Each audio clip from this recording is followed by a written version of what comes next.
Do they exacerbate them? Can you put into perspective the fact that this has been building up over time? Where do the tariffs and some of the trade disputes of today fit into that? Do they help sort of alleviate some of these imbalances? Do they exacerbate them? Are they a symptom of them? How do you understand sort of that aspect of policy right now? Well, first of all, there are great imbalances that have to be rectified given this set of circumstances.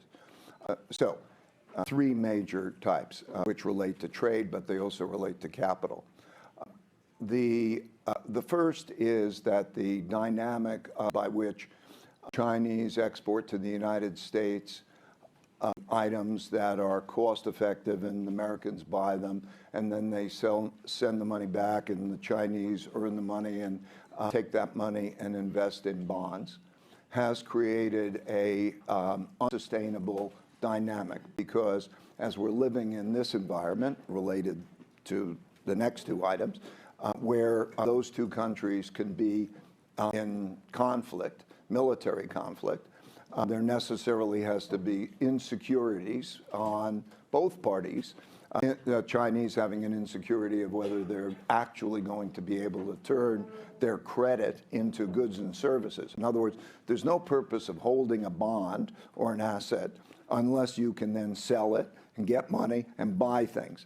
And when that dynamic works the other way, it's quite painful for the debtor to have to pay back in real stuff. And then in a geopolitical conflict, that's a problem. And then, of course, and then in this environment of conflict, that's also the problem of it's worsened. Because in wars in prior times, or even with Russia, then there were freezing of assets, and there could always be that kind of issue. So that's a consideration. And then, of course, there's the loss of manufacturing. And the loss of manufacturing in the United States has two problems, which are that it's connected to self-sustaining.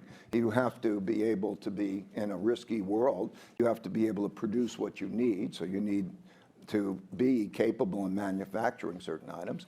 And then also the loss of the middle class has a lot to do with the loss of manufacturing.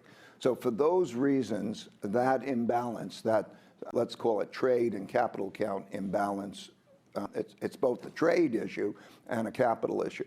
And raising tariffs is a way of dealing with that.